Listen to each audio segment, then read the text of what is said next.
Abre a tua Bíblia em 2ª Epístola de Paulo aos Coríntios, capítulo 1, versículo 20. É um versículo só. 2ª Epístola de Paulo aos Coríntios, capítulo 1, versículo 20. Gente, eu estou muito alegre hoje porque eu estou livre. Aquele tapete que estava ali ontem me assustava. O meu sapato enganchava no tapete e eu ficava... Ontem à noite eu falei, tira o tapete, por favor, que eu não sei pregar parada. Mas está escrito assim: porque tantas quantas são as promessas de Deus, tantas tem nele o sim, porquanto por ele também o amém, para a glória dele, por nosso intermédio. Porque tantas quantas são as promessas de Deus, todas. Tem nele a concordância, tem nele o sim e o amém, para a glória dele, por nosso intermédio. O que isso significa? Numa linguagem coloquial, numa linguagem nossa de conversa, seria assim: tudo que Deus promete, ou tudo que ele prometeu, ele mesmo concorda que se cumpra. Porque se cumprindo, ele vai ser glorificado pelo bem que vai nos acontecer. Você já viu que chega aqui o vovô e a vovó e fala, nasceu Antonella. E o povo diz, glória a Deus. É uma promessa de Deus. O justo toma nos braços dos filhos e os filhos dos filhos. Então, quando uma promessa de Deus se cumpre, ele é glorificado na verdade. Alguém tem um problema sério de saúde, recebe o benefício da cura, chega aqui e diz, eu fui curado. E nós dizemos como igreja, glória a Deus. O estéril não era para ter filhos. O rapaz não tinha espermiogênese, era baixíssima. O pastor contou hoje, o genro dele não podia ser pai. De repente tinha poucos espermatozoides. Eu falei, Deus só precisa de um. E aí ele gera um filho, e daqui a pouco gera outro. E a igreja diz, glória a Deus. Então, tudo que Deus promete, e as promessas são inúmeras. Tudo que ele promete, ele concorda para que se cumpra. Eu diria que há um princípio de concordância no céu. Além da concordância que ele estabelece para a igreja, quando dois concordam na terra, a concordância no céu, há um princípio de concordância no céu. Deus concorda com Deus, para que se cumpram as promessas dele nas nossas vidas, e ele seja glorificado pelo cumprimento de tais promessas. E aí nós podemos perguntar, como Deus concorda com Deus? Você não pode se esquecer que o nosso Deus é triuno. São 3 pessoas. Pai, Filho e Espírito Santo. Ontem eu falei da paternidade do Pai. Pai, Filho e Espírito Santo juntos compõem a Trindade. É um Deus triuno, aprendemos isso. São 3 pessoas e há um só Deus. Mas nós sabemos que esse Deus tem o Deus Filho, o Deus Espírito e o próprio Deus Pai. E você pode pensar, pastora, claro que eles vão concordar entre si. A Bíblia fala em 1ª Epístola de João que no céu os 3 dão testemunho. E na terra os 3 são unânimes num só propósito. E o que é unanimidade? É concordância plena. Unanimidade é não ter voz divergente. E como que pode haver discordância se eles têm a mesma vontade, pastora? Não, eles não têm a mesma vontade. Você se lembra do filho dizendo, eu não vim para fazer a minha vontade, mas a vontade do meu pai? Você não se lembra do filho dizendo, pai, se possível, passa de mim esse cálice, mas que não seja feita a minha, mas a tua vontade?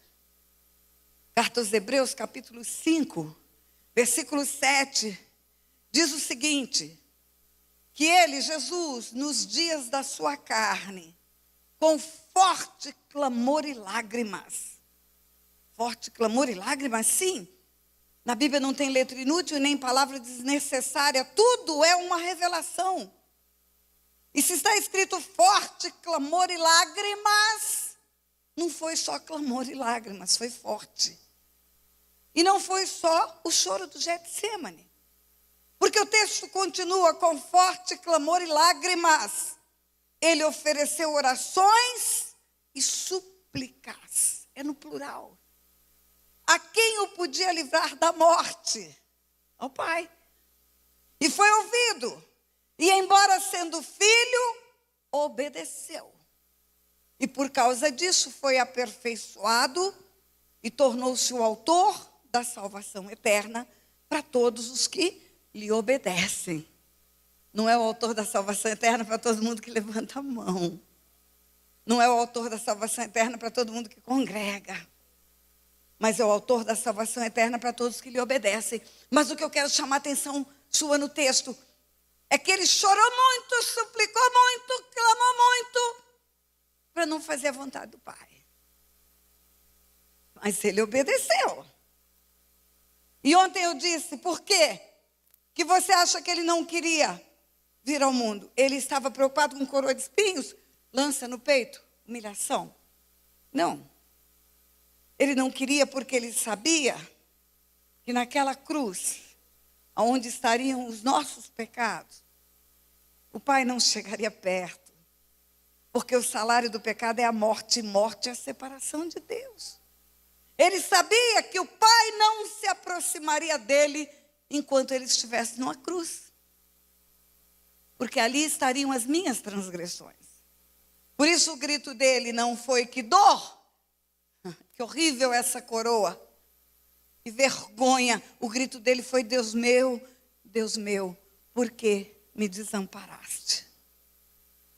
Ele e o Pai eram um só. Um dia Felipe falou: mostra-nos o Pai. Eu e o Pai somos um.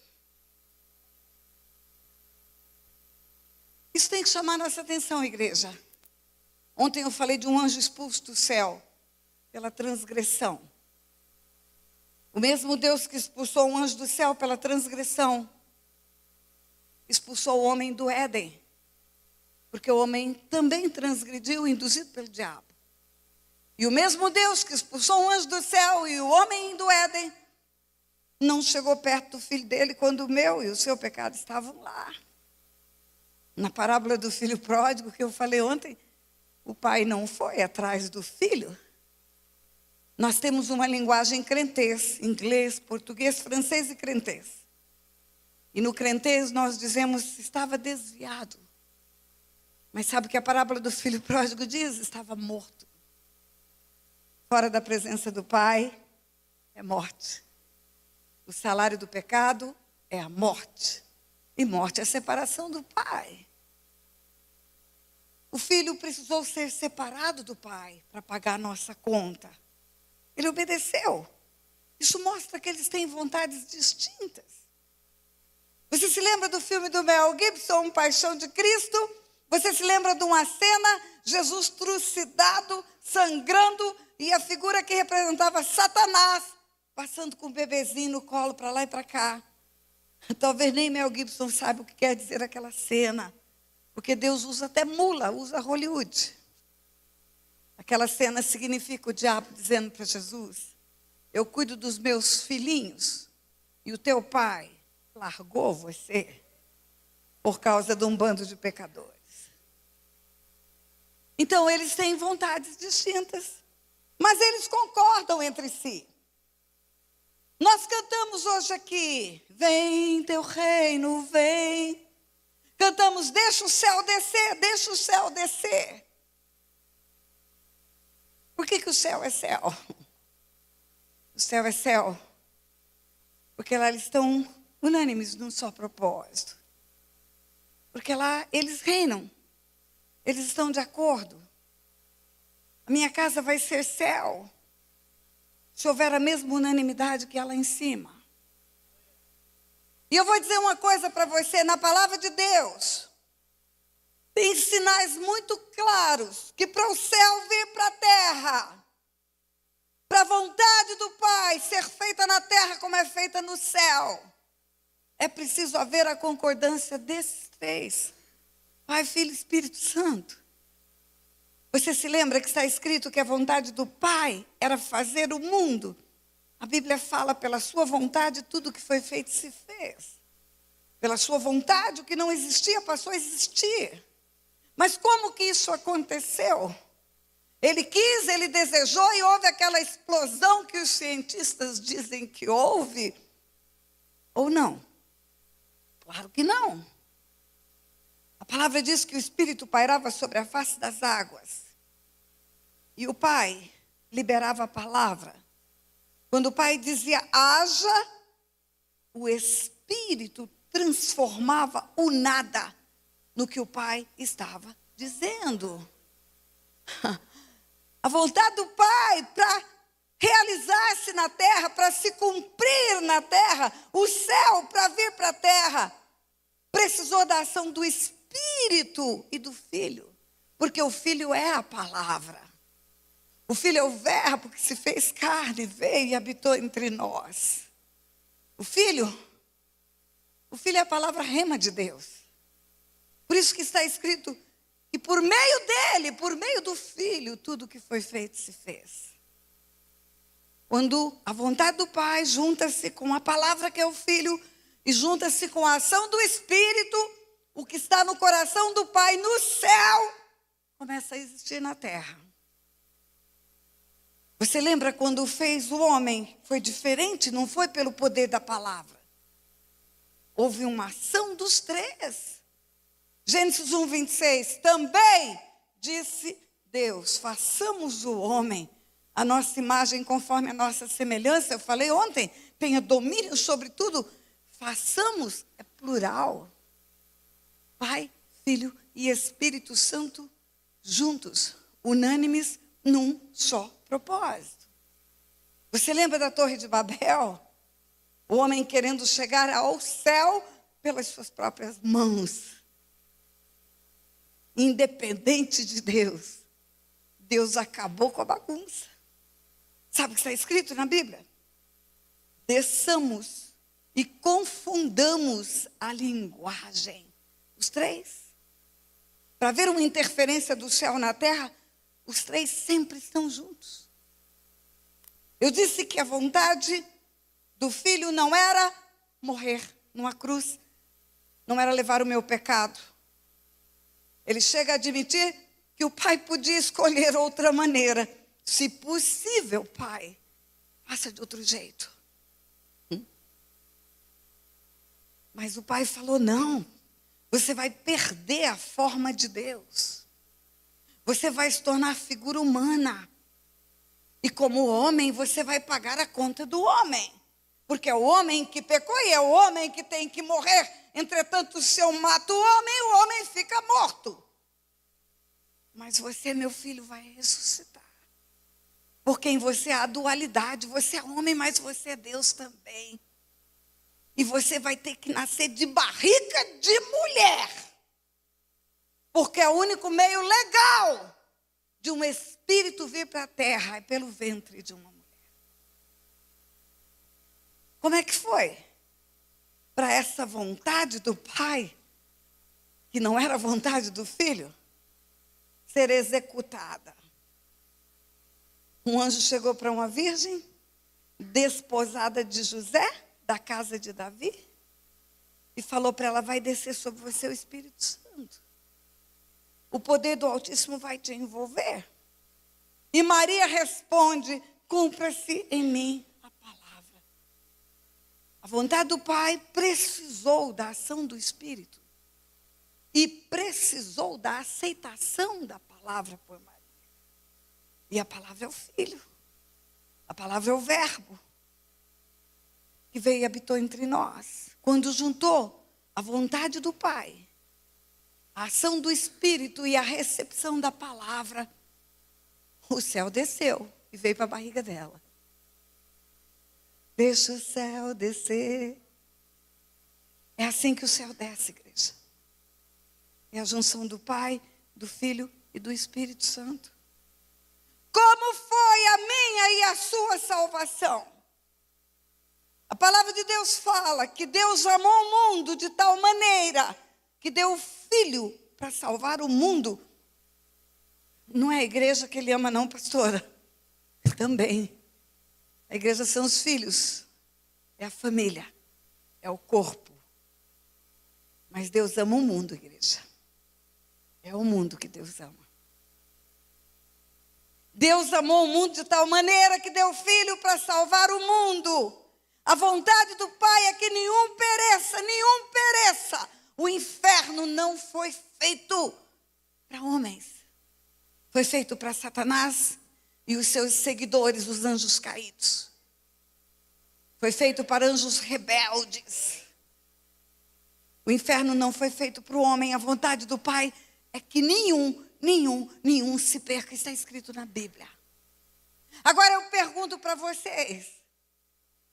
Dos 7,5 bilhões ou mais do que isto já, que hoje estão vivos e ativos sobre a face da terra, todos estão salvos? Todos? Mas a vontade do Pai é que todos estejam salvos. Se essa é a vontade do Pai, por quê?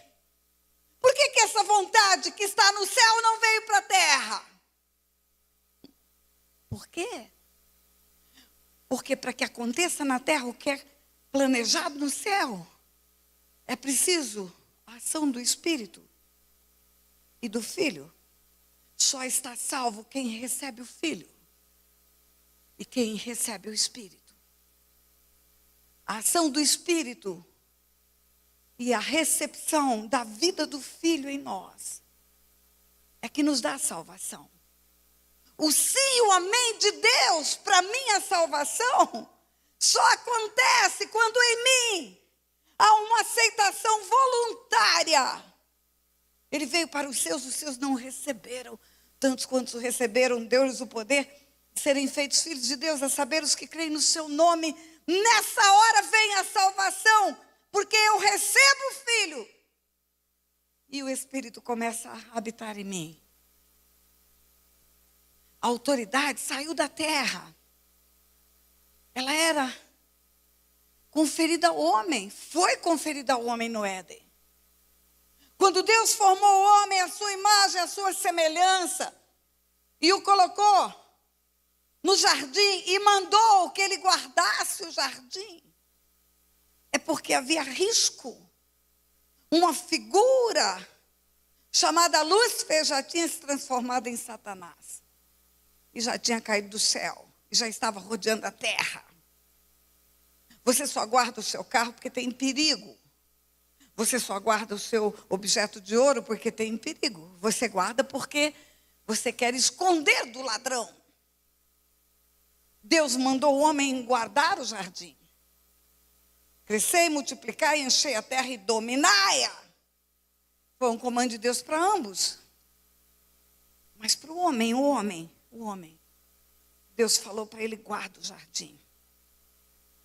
Maridos, vocês têm autoridade de valentes sobre as suas casas, sobre as suas famílias. A oração de vocês afasta as trevas da sua casa. Vocês são teto espiritual, são cobertura da sua casa, e a sua casa é o seu jardim. A mulher é muito criticada, porque o pecado entrou na terra e Satanás usa a mulher, influenciando-a para que ela influenciasse o homem. Mulher, olha o seu poder de influência. Adão só tinha 2 vozes no Éden, de Deus e da mulher. Só essas 2. E a mulher o influenciou para o mal. Mas não é ela apenas que tem que ser responsabilizada. Aonde estava Adão? Fazendo o quê? Quando o diabo entrou no jardim que ele tinha que guardar. Aonde estava Adão? Fazendo o quê? Quando a mulher dele conversava com o diabo no jardim que ele tinha que guardar. Aonde estava Adão? Fazendo o quê? Quando a mulher chegou e falou, a serpente me influenciou e eu desobedeci. E ele não falou, aonde está essa serpente? Eu vou botar ela para correr. Negligenciou, ambos negligenciaram a autoridade espiritual. Eles tinham autoridade para botar o inimigo para correr. Eles foram complacentes com o inimigo. Nessa hora, Deus tirou a autoridade da terra. Retirou. Por isso, você não vai encontrar no Velho Testamento inteiro nenhum homem com autoridade contra as trevas. Você vai encontrar expressão onde Deus diz: eu repreenderei o devorador. Ou aonde o profeta diz: o Senhor te repreenda, Satanás. O Senhor que escolheu Israel te repreenda. Ou vai ver Davi dedilhando o instrumento e o espírito vindo, e o espírito imundo que estava em Saul fugia. Mas você não vê autoridade no Velho Testamento. Sabe quando ela voltou para a terra? Quando o céu desceu, lá no Jordão, no batismo de Jesus. Vocês que vieram aqui à frente, olha o quanto o batismo é importante. Não demore para escolher o batismo. Ali no Jordão, o filho estava em carne. Era visível, era como homem. Era um como o filho do homem. O Espírito desceu em forma de pomba. E a voz do Pai foi ouvida: esse é o meu filho amado em quem me comprazo. A Trindade desceu. E quando a Trindade desceu, a autoridade voltou do céu para a terra. Só naquela hora é que a autoridade chegou, e só a partir daquele dia, Jesus, que já estava na terra há muitos anos, pôde encontrar-se com o diabo, porque agora ele tinha autoridade. Por isso que a partir dali é que começa as manifestações demoníacas, e Jesus ordenando: cala-te, sai dele, cala-te, sai dele. Eu quero dizer para você que até para conferir autoridade ao filho, Deus observou esse princípio da concordância. O céu não vem para a terra se os três não estão unânimes num só propósito. Você está comigo, igreja? Então agora eu vou começar a pregar para você. Isso é uma conferência da família. Nós estamos aqui para falar de família, não de libertação. Mas não tem como cuidar da família sem tratar desses assuntos. O que eu quero dizer para você é que se Deus olhar para mim e encontrar na minha vida 5% de submissão à palavra dele e 5% de influência do Espírito Santo em mim, ele só vai poder dizer sim e amém para 5% das promessas dele na minha vida. E o céu vai descer só nesses 5%. Se ele olhar para mim e encontrar 20% de submissão à palavra e 20% de influência do Espírito Santo, ele só vai poder dizer sim, amém, para 20% das promessas dele. Interessante que todo mundo gosta do Salmo 91. Tem gente que abre igual um talismã. Eu gosto também. Eu gosto muito do Salmo 81. No versículo 13, Deus diz: ah, se o meu povo me escutasse, se Israel andasse nos meus caminhos, eu de pronto lhe abateria o inimigo. Eles não iam ter problema com o diabo, eu ia derrubar o inimigo. E ele termina dizendo: e eu os saciaria com o trigo mais fino e com o mel que escorre da rocha. E a Bíblia é cheia de promessas para os obedientes. Se quiserdes e me ouvides, comereis o melhor desta terra. Adverte o Senhor em Provérbios 28, que desvia os ouvidos de ouvir a lei, até a sua oração é abominável. Não ore pelo desobediente, outras palavras. Samuel, o grande profeta Samuel, Deus falava raramente naquele tempo que ele estava brabo com os ministérios. Mas ele encontrou um santo, era Samuel, e ele falava pela boca de Samuel. E Samuel intercede por Saul. Porque Saul rebelou-se contra a vontade de Deus, em outras palavras, desobedeceu. Sabe o que Deus fala para Samuel? Não ore por ele, porque eu não vou escutar a sua oração. Não vai escutar a oração de Samuel? Um dia Deus falou para Jeremias, não ore por esse povo rebelde. Eu não vou escutar a sua oração. A desobediência misturada à intercessão é uma afronta a Deus. É uma afronta. E ele diz para Samuel, no dia que ele falou, não adianta orar por Saul. Ele diz, melhor é obedecer do que sacrificar. E ele diz, a rebelião é como o pecado de feitiçaria. E a obstinação como a idolatria. O que é obstinação, pastora? Teimosia. E eu quero falar de algumas coisas na família, sobre o entendimento desse versículo. É preciso haver a ação da palavra e a submissão ao Espírito Santo de Deus para que o céu desça. Não adianta cantar só. Pode sapatear, gritar, fazer o que você quiser. Vou dizer mais, pode ficar magra de tanto jejuar. Pode ficar de joelho cascudo de tanto ajoelhar. Mas se não se render à vontade do Pai, o céu não desce. O céu não desce. Vamos pegar os filhos primeiro. Pastora, eu não tenho filhos ainda. Não, eu estou falando de você, não é do seu filho. Ninguém aqui é filho de abóbora, nem de melancia. Todo mundo é filho. A palavra de Deus, ela é contundente em ordenar que os filhos honrem os pais. Eu costumo dizer que os 10 mandamentos são leis espirituais escritas pelo dedo de Deus em tábua de pedra. O céu desceu. Você sabia que é o único momento que a Bíblia nos narra que o trono de Deus desceu na terra? Foi para ele pessoalmente escrever os 10 mandamentos.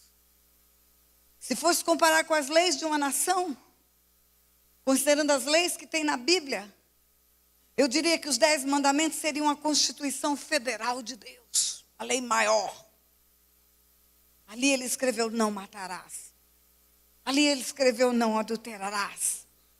Ali ele escreveu, não terás outros deuses diante de mim. E ali ele escreveu, honra teu pai e tua mãe, para que se prolongue os dias na terra, que o teu Deus te dá e te vá bem. Então ele deu a honra aos pais, o status de 10 mandamentos. Tão sério é esse assunto. Vou te contar uma história. Nós temos um trabalho de libertação, chama SILC, Seminário Intensivo de Libertação e Cura.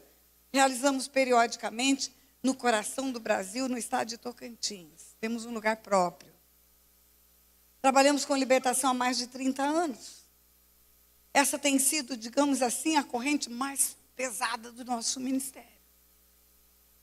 E há muitos anos atrás, nos Estados Unidos, na cidade de Atlanta, ensinando libertação, quando terminou o culto, eu tinha falado para a igreja que nós temos o engano de que quando estamos passando por ataques demoníacos, porque Jesus fala, o ladrão não vem senão somente para matar, roubar e destruir, mas eu vim para que tenham vida e a tenham em abundância. Quando passamos por ataques de morte, roubo e destruição, nós temos o engano muitas vezes de falar, é Deus nos provando. É Deus nos provando. Na verdade, Deus está permitindo que o mal nos suceda para que descubramos a raiz do pecado e fechemos as portas, brechas, janelas, legalidades que demos. É como uma sujeira de cachorro na varanda, que as moscas vêm. E não adianta eu bater na mosca, ela volta. Deus está me dizendo, é preciso desinfetar o lugar. Porque o ataque da mosca é porque tem uma razão, tem uma causa. A Bíblia fala, maldição sem causa não se cumpre. Maldição sem causa não se cumpre. Então, quando eu encontro uma ação do mal, eu tenho que estar preocupada não com a ação do mal, mas com a causa. Que porta eu abri para o demônio entrar? E eu tinha ensinado isso para a igreja. E eu falei, você talvez tenha ouvido de pessoas que são inexperientes nesse assunto de batalha espiritual. Talvez você tenha ouvido que é prova de Deus, é provisão de Deus, é permissão de Deus. Mortes prematuras, pais enterrando filhos, em vez de filhos enterrando pais. Plantar e não colher. Mas isso são sintomas de uma ação demoníaca. Você precisa fazer um mapeamento da sua vida e ver que porta você abriu. Porque quando você fechar, o inimigo não pode entrar mais. E quando eu terminei de ministrar, vem um rapaz e pede oração. Ele falou, pastora, hoje eu entendi que é o diabo que está me atacando. Eu quero uma oração forte. Oração forte. Tem um Deus forte. Parece que tudo que eu falei, ele não entendeu. Eu falei, o que está acontecendo com você? Pastora, minha vida é uma calamidade. Tudo dá errado. Eu vim para os Estados Unidos com uma leva de rapazes, há alguns anos atrás. Todos eles estão bem. Todos eles estão com família constituída, têm bens aqui na América, alguns têm bens na América e no Brasil. Alguns deles estão legais, com documentos legais aqui nessa terra. E a minha vida, pastora, por cima assim, só para a senhora ter uma noção. Eu não tenho nada, eu moro de favor num basement é um porão. Eu não tenho carro. O rapaz vai para o trabalho, me dá carona e eu tenho que pagar o transporte para ele, o dono da casa. Eu não tenho família, nenhum relacionamento meu dá certo. Eu não tenho nada nem aqui nem no Brasil. Na verdade, eu estou vendendo o almoço para comprar o jantar, pastora. Só Deus sabe o que eu tenho passado nesse lugar. E eu falei para ele, realmente são muito claros os sintomas do mal na sua vida. Eu não consegui detectar uma palavra de você dizer que é abençoado. Então vamos lá. Conte-me a sua história. E ele contou, morava em Governador Valadares, junto com uma leva de rapazes, foi para os Estados Unidos para trabalhar, mas antes, aqui no Brasil, aconteceu o seguinte, ele se drogava muito, usuário de cocaína. E quem já usou cocaína e não tem dinheiro para pagar, é filho de família humilde ou de classe média, sabe o que acontece? Cheira a casa inteira. Como que é cheirar a casa? Fica devendo traficante, o traficante bate na porta e fala para a mamãe e papai, seu filho morre em 48 horas se você não pagar a conta dele. E a mãe entrega a geladeira, a mãe entrega o frigobar, a mãe entrega a televisão, entrega tudo. E ele cheirou a casa inteira dele. E os pais não aguentavam mais aquilo. E um dia o pai confrontou duramente. Ele, cabeça cheia de droga, ficou bravo com o pai, porque não queria nem ouvir o confronto. Foi embora de casa, foi para a casa de um amigo. E junto com esse amigo e outros amigos, foram para os Estados Unidos. A ideia era trabalhar, enriquecer e continuar usando drogas. Mas lá nos Estados Unidos ele conhece o Senhor. Ele tem uma experiência, vai para uma igreja um dia, entrega o coração dele. E ele falava assim para mim, pastora, não tem em mim hoje mais nada do velho homem. Verdadeiramente está escrito que tudo se faz novo. Assim foi na minha vida, pastora. Eu hoje sou outra pessoa, eu penso diferente, eu sinto diferente. Eu sou um homem de Deus. E tudo dá errado na minha vida. E eu falei para ele, e como foi o relacionamento com os seus pais depois que você se converteu? Você fez um concerto com eles? Ele olhou para mim e ele falou, pastora, aquele homem que vivia no Brasil, na casa dos meus pais, morreu. E eu achei melhor que os meus pais imaginassem que eu estou morto.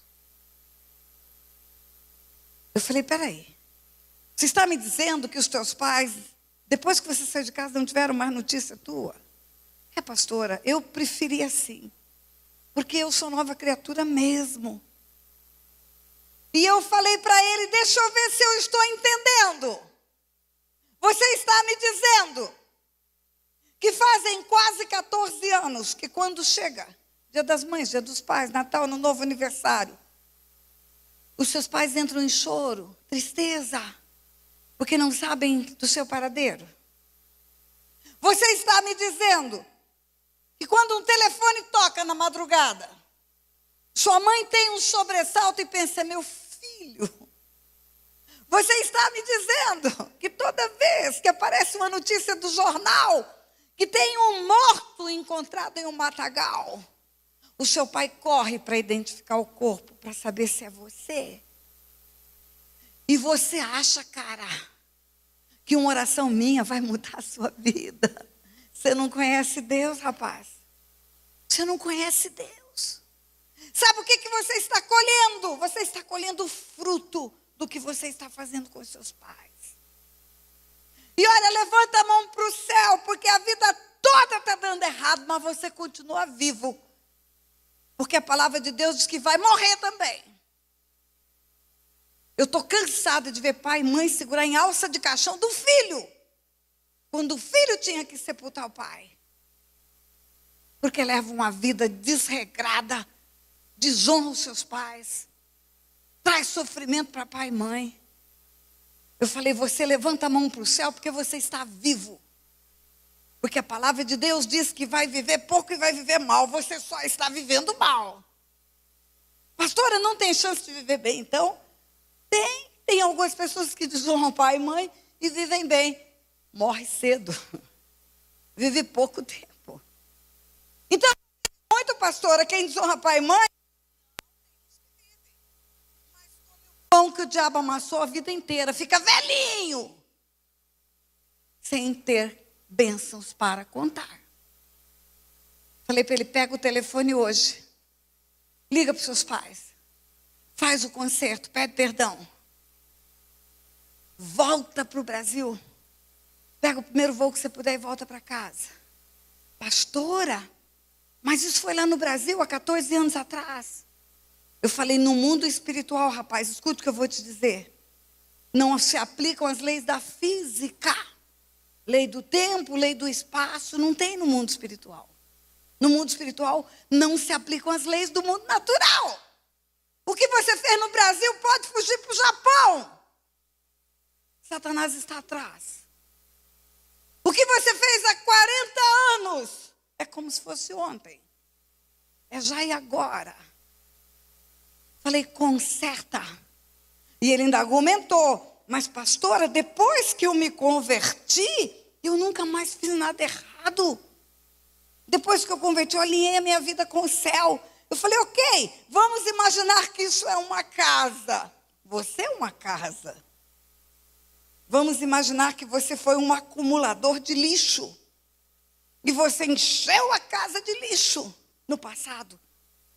E um dia você acorda livre de ser um acumulador.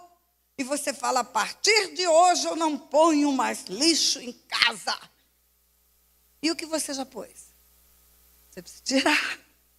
Você precisa limpar. Você precisa fazer consertos. Você precisa fazer restituições. Você precisa arrumar a sua vida, rapaz. Aquilo que nós fizemos na nossa juventude, na nossa adolescência, as encrencas que nós arrumamos, elas estão contra nós no mundo espiritual. Elas não atrapalham a nossa salvação. Nos convertemos, glória a Deus, temos a certificação da vida eterna. A alma que pecar, essa morrerá, arrepende-se, não morre mais, vai para a glória. Mas a vida abundante faz parte desse negócio chamado salvação. O ladrão não vem senão somente para matar, roubar e destruir. Mas eu vim para que tenham vida e a tenham em abundância. E você pode chamar de vida abundante uma pessoa trabalhar e não ver frutos. Não constituir família. Não ter onde cair morto. Claro que não é. As maldições, elas não interferem na nossa eternidade, igreja. Quando Deus elenca a maldição, vai faltar chuva, vai faltar dinheiro, não vai colher o que planta, não vai ter saúde. Isso não é para a eternidade. Isso é para a vida aqui, agora. E na cruz nós temos o futuro e temos o presente. O céu desce, desce. Se eu sou enquadrada nesse céu. Eu quero falar para as mulheres também. Espera aí, deixa eu falar um pouquinho mais de filhos. Vou te contar outra história. Um dia eu estava ministrando num evento de mulheres no Rio de Janeiro, um lugar enorme, chama Centro de Convenções Sul América, no centro do Rio de Janeiro, cabe 20 mil mulheres.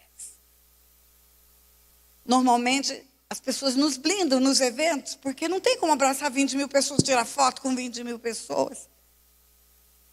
Mas quando terminou, 2 mulheres venceram o cerco, ultrapassaram. Vem uma de lá e vem uma de cá.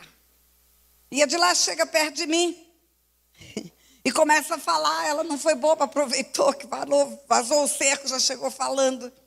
Pastor, ora por mim, pastor, ora por mim. A minha vida, pastora, é um sofrimento, eu sou uma mulher de Deus. Pastor, eu sou cristã, eu vivo a palavra de Deus, eu sou santa. E o meu marido, pastor, é adúltero, é beberrão, meu marido é uma encrenca. E eu quero a conversão dele, pastora. Eu preciso criar meus filhos em concordância com a palavra, meu marido não deixa. Quando ela terminou de falar, a mulher de cá falou, pastor, é a mesma coisa comigo. Meu marido também é ímpio, eu também sou crente, eu também sofro, eu também tenho filho. E na minha cabeça é a mesma história, vamos fazer um pacote. Orar pelas 2. E eu já tinha colocado no coração para orar pelas 2. E o Espírito de Deus fala ao meu coração, não é a mesma coisa. Como não é a mesma coisa? São 2 lares em julgo desigual, casamentos de sofrimento. Mas eu sou sensível à voz do Espírito, eu já sei. E eu fui conversar com as mulheres antes de orar. E a mulher de cá tinha a seguinte história. Ela era do mundo junto com seu marido. Os 2 eram da bagunça, da balada, da droga, da bagaceira. E ela se converteu. Essa mulher tem uma promessa. Tem uma promessa de Deus para ela. Qual é a promessa? Crê no Senhor Jesus e será salvo tu e a tua casa. Essa mulher, eu posso interceder por ela. Porque ela tem favor de Deus. Ela tem o sim e o amém de Deus. Deus vai dizer sim, eu concordo, que haja salvação na casa dela. E a mulher de cá? Não. A mulher de cá era outra história. A mulher de cá cresceu no Evangelho, nasceu no Evangelho, conhecia o Evangelho. Sabia que estava escrito, não case com filho de Deus estranho. Sabia que estava escrito que harmonia há entre o templo do Espírito Santo e os ídolos. Os pais dessa mulher disseram, minha filha, não se case, ganhe esse moço para Jesus primeiro. Traz ele para o Senhor, depois você pensa em casamento. E ela repitou o nariz e ela disse, eu escolho o que é melhor para mim. Vocês escolheram e agora eu tenho o direito de escolher. Em resumo, essa mulher de cá não tem o favor de Deus. Essa mulher de cá não tem o sim, o amém de Deus. Porque ela praticou desonra aos pais, desonra à sua fé. Desonra aos líderes que a aconselharam. Essa mulher não tem favor de Deus. Mas a boa notícia é que ela pode contar com a misericórdia de Deus. Que se renova a cada manhã, que é a causa de não sermos consumidos. Mas como questionamos a misericórdia de Deus? Arrependimento e confissão. É a única maneira de cancelar pecados. Arrependei-vos e convertei-vos para serem cancelados os vossos pecados. E eu falei para aquela moça, querida, você precisa fazer um concerto com seus pais. Não adianta a minha intercessão sem você arrumar a sua vida. Vai aos seus pais, peça perdão a eles. Pastora, já fazem 17 anos que eu estou casada. Não tem tempo nem espaço no mundo espiritual. O que fizemos há 20 anos, 30 anos, 40 anos, 50 anos, está agora. Ela disse para mim, minha mãe é tão boazinha, pastora. Minha mãe chorou no dia do casamento.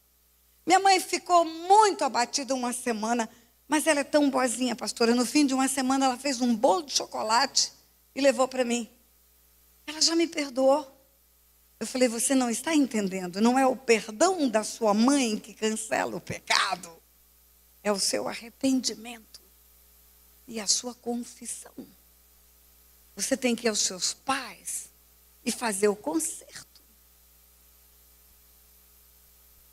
Nós fazemos aconselhamento de casais. Muitas vezes chega um casal chorando porque está à beira de um divórcio.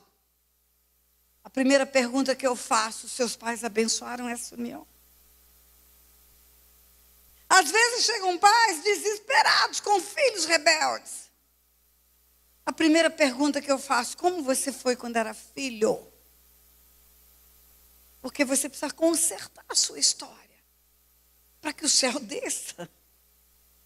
Você precisa se enquadrar na palavra. Às vezes as mulheres levam os filhos a desonrar os pais, sabia? A Bíblia tem uma história de Rebeca, grávida de gêmeos, Esaú e Jacó. Tem uma confusão na minha barriga, Deus, tem 2 nações aí dentro. E Deus dá uma notícia para Rebeca. O mais novo vai governar sobre o mais velho. Deus deu uma notícia para que a mãe soubesse que não seria Deus de Abraão, Isaac e Esaú. Seria Deus de Abraão, Isaac e Jacó. Porque Esaú abriria mão da sua primogenitura. Primogenitura era tremenda. Era importante, o primogênito tinha herança em dobro, o primogênito levava o nome da família. Mas Esaú não daria valor para isso. Deus viu, ele viu o amanhã, eu falei ontem. E ele preparou o coração da mamãe. E aconteceu o que Deus falou. E ponto final. Mas não foi ponto final. Rebeca resolve levar o filho Jacó a enganar papai Isaac. Papai Isaac está velho, está percebendo que vai morrer, pede para Esaú fazer um guisado, vai caçar, faz um guisado com a sua caça e traz para mim que eu vou te abençoar. E ela escuta. Aí ela chama Jacózinho, o menininho do coração dela, o filhinho predileto dela, e fala para ele, vamos enganar o seu papai.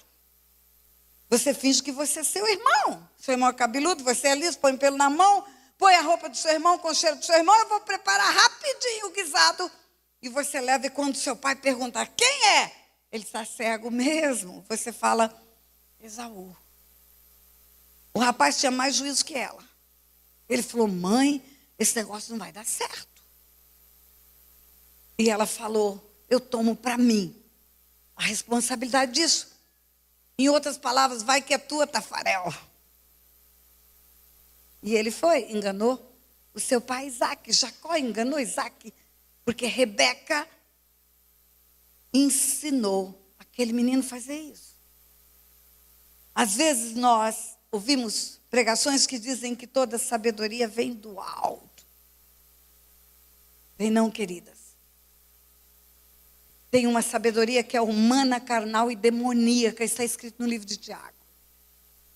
A mulher sábia edifica a sua casa e a tola derruba. Agora, a tola não é burra. Não acredite nisso. A tola é sábia com a sabedoria humana, carnal e demoníaca.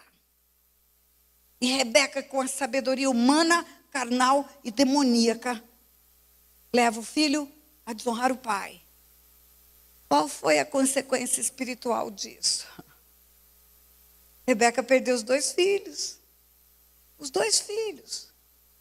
O filho chamado Esaú ficou ferido, ofendido, magoado, queria matar o irmão. Rebeca conseguiu produzir aquilo que a Bíblia diz que Deus mais abomina: contenda entre irmãos. Esaú começou a fazer tudo errado para afrontar a mãe. E queria matar Jacó. E Jacózinho teve que fugir para não morrer. Rebeca chega para Jacó e fala: filhinho da mamãe, vai para a casa do tio Labão lá em Padã Aram, e fica uns dias lá. Uns dias. Sabe quantos dias? 20 anos. Sem internet, sem telefone celular, sem WhatsApp. 20 anos sem escutar a voz do filho. 20 anos.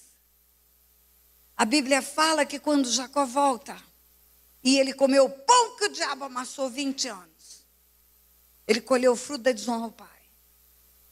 A Bíblia fala que quando ele volta, ele não encontrou Rebeca, encontrou Esaú. Por que não está escrito que Jacó encontrou Rebeca? Porque não encontrou, ela morreu. Ela perdeu os 2 filhos. Sabe o que mais Rebeca perdeu? O pastor acabou de receber uma neta, está tão feliz, ele vai falar nisso o resto do ano. A minha irmã também, olha a cara dela, que alegria. Nós temos 6 netos, nós temos 2 filhos e 6 netos. Rebeca, pastor, perdeu os netos. Quem foram os netos de Rebeca, minha irmã? Os 12 patriarcas de Israel. Rebeca nunca tomou nos braços. Não viu nascer como você viu nascer Antonella. Não abençoou como você abençoou Antonella. Não apresentou no templo como vocês vão apresentar Antonella. Rebeca perdeu. Por que Rebeca perdeu? Porque levou um filho a desonrar um pai. Você pode entender o que isso significa? Poxa, pastor, eu nunca tinha pensado nisso. Pois eu quero dizer para vocês, mulheres, que muitas vezes nos comportamos como Rebecas. Desautorizando os maridos. Permitindo que os filhos façam aquilo que os pais disseram que não era para fazer. Tomamos o papel de boazinhas. E desonramos os nossos maridos. E levamos os nossos filhos a desonrar os pais. Quer ver uma historinha básica, pastor? A hora que eu tiver que parar, o senhor levanta a mão, eu paro. Você quer ver uma historinha básica? Você está no culto de domingo. Ontem terminou o culto e tem um grupo de jovens, um grupo de meninos adolescentes e resolvem fazer uma sessão pipoca. Vão ver um filmezinho na casa de um dos meninos. E chega o garoto e fala: mãe, nós vamos assistir um filme, tem um novo filme gospel aí sendo lançado e nós vamos comprar uma pipoca e nós vamos fazer uma sessão pipoca e eu queria que você me deixasse ir. Aí a mamãe vai falar com o papai, o menino pode ir? O papai fala: não pode. Sessão pipoca tem que ser de sexta para sábado, de sábado para domingo, domingo para segunda, não. O menino estuda, tem que acordar cedo, se ficar na sessão pipoca, não vai acordar para ir para a aula. Aí a mãe vai e fala para o menino: o pai não deixou. Aí o menino tem uma crise: meu pai é um chato, meu pai é um quadrado, todo mundo da turma de adolescente vai, só eu que não vou. Que coisa, que julgo terrível que eu vivo. Aí a mãe fica com dó. Fala: calma, eu vou conversar com seu pai.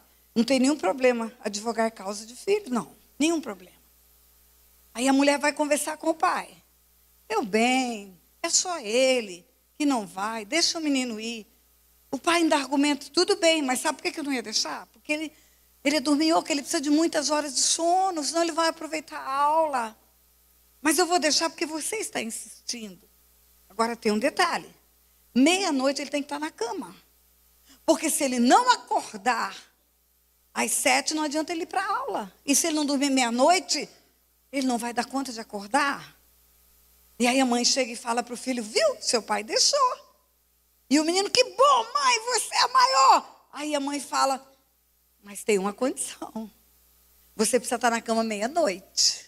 Aí o menino tem outro chilique: mãe, você sabe que horas são? Você sabe quanto tempo vai demorar para começar o filme? Você já ouviu falar em longa-metragem?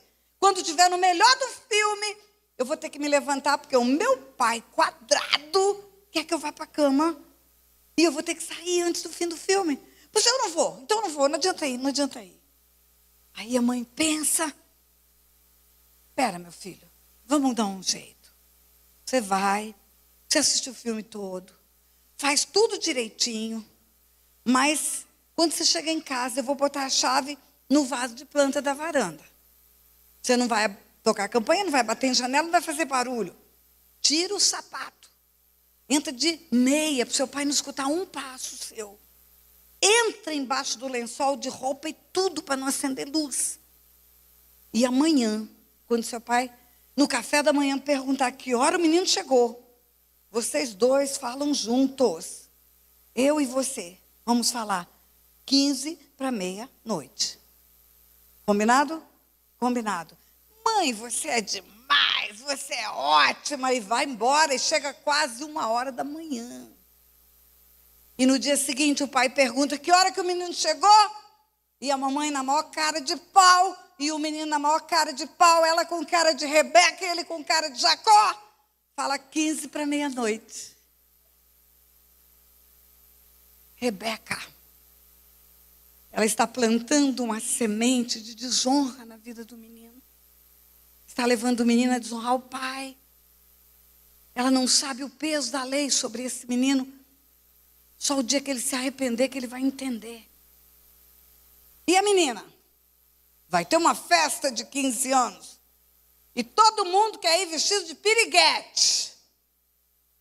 Não sei se chama roupa de piriguete aqui em São Paulo. Mas no Rio a roupa de piriguete é tão curta, tão apertada, tão justa, que quando você olha fora do corpo, você pensa que é capa de garrafa térmica.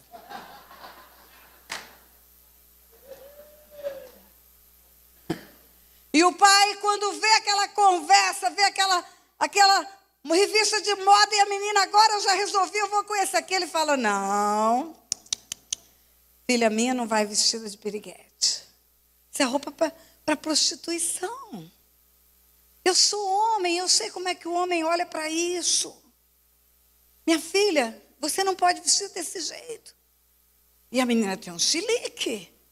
Meu pai é quadrado, ele quer que eu bote roupa no pé. Eu não vou na festa.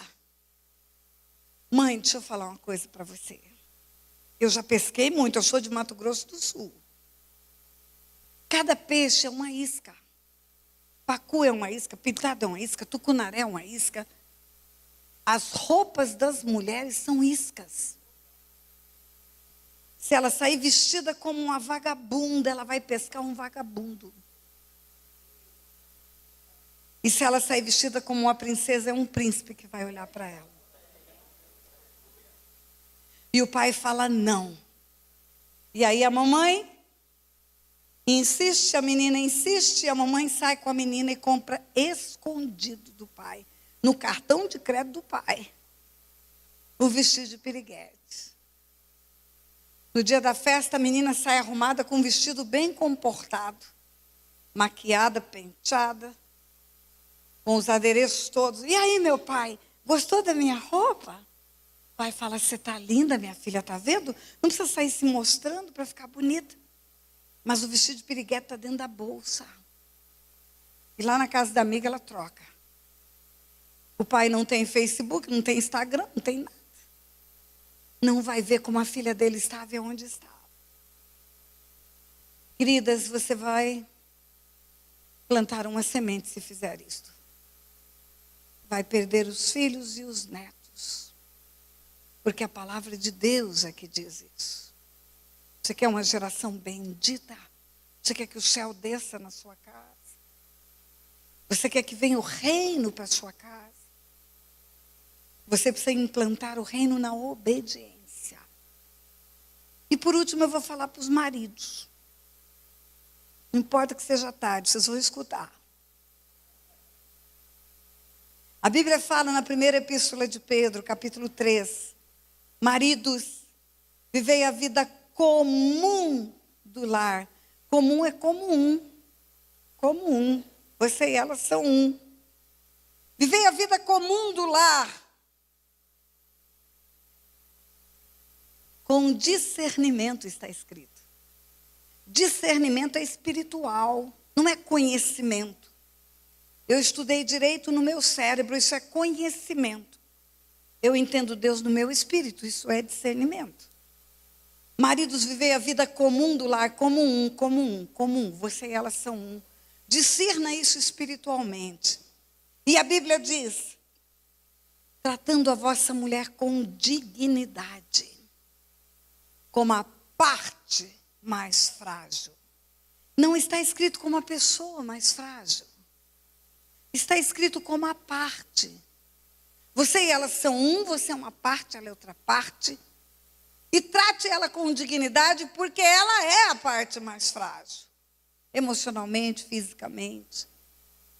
E o versículo termina assim: para que não se interrompam as vossas orações, porque sois juntamente herdeiros da mesma graça de vida. É como se Deus estivesse dizendo, olha, eu tenho uma herança para dar. Ou eu dou para os dois, ou eu não dou para nenhum.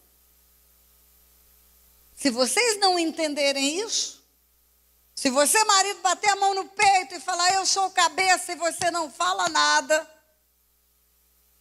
se você não der a dignidade que Deus diz que ela tem que ter, nem a sua oração é escutada, e nem a bênção que você precisa vai ouvir o sim, o amém de Deus. Vou te dar um exemplo bíblico. Um dia Deus chegou para um homem chamado Abrão, e era Abraão ainda. Eu vou te abençoar.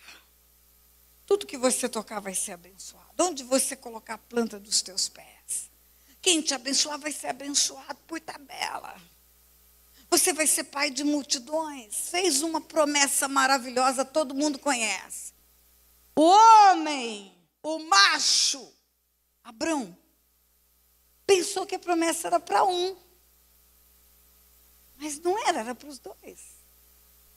Deus não fala com o marido sem incluir a mulher. E Deus não fala com a mulher sem incluir o marido. Ele e ela não entenderam que era para os dois.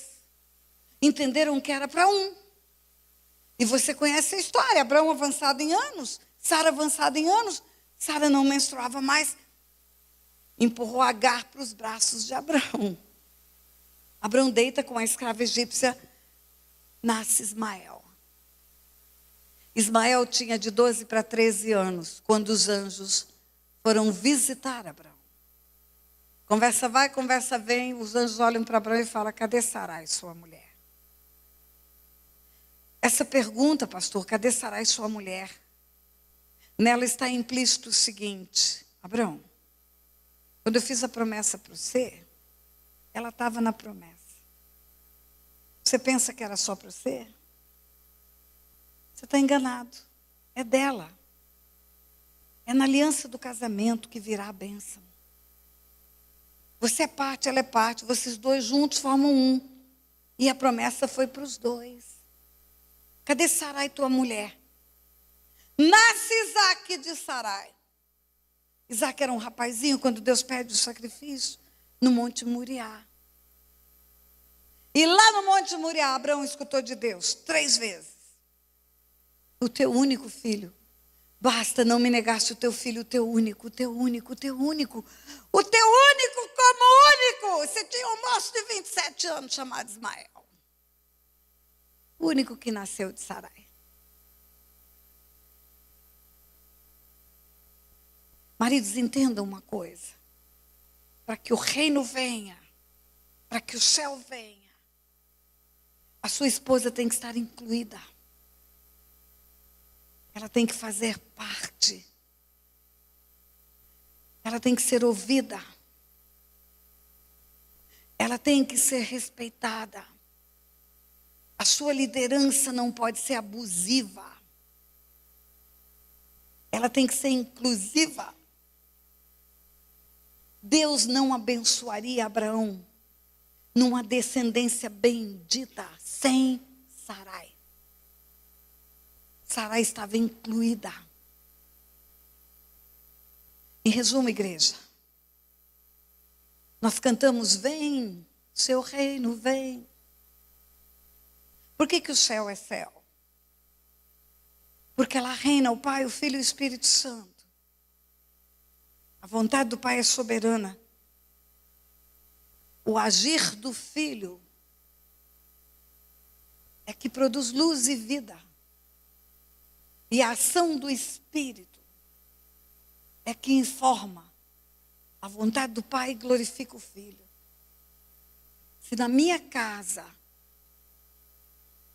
não houver uma manifestação de obediência dos filhos, honra aos pais, de submissão das mulheres aos seus maridos, e dos maridos honrando suas mulheres, tratando-as com dignidade. Você pode ficar rouco de gritar: vem teu reino, vem. Ele não vem pelo muito falar. Jesus falou: se você me ama, você guarda a minha palavra. E se você guarda a minha palavra, nós viremos e em você faremos morada. Curva a tua cabeça.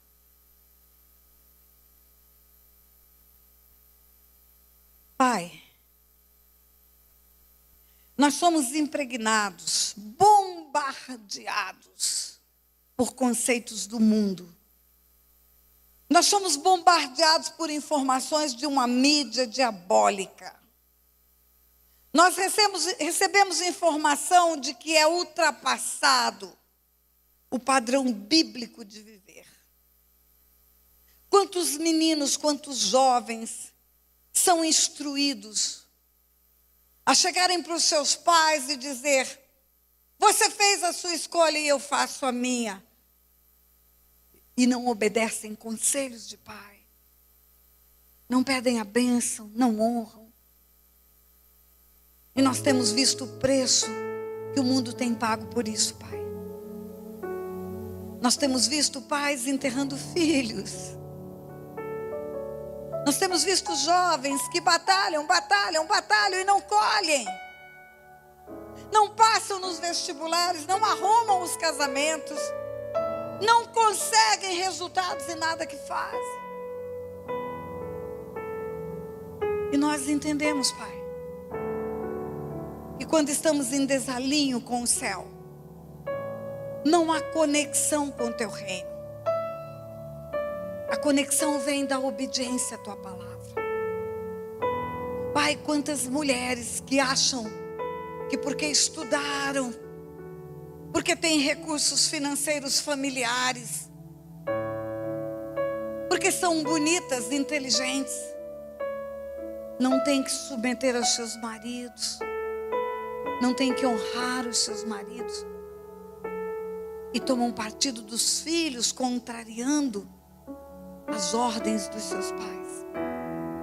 Oh Deus, e quantos maridos, Pai, que não escutam as suas mulheres, não pedem opinião para fazer negócios, tomam decisões arbitrariamente, fazendo aquilo que é exatamente o contrário do que o Senhor nos ensinou.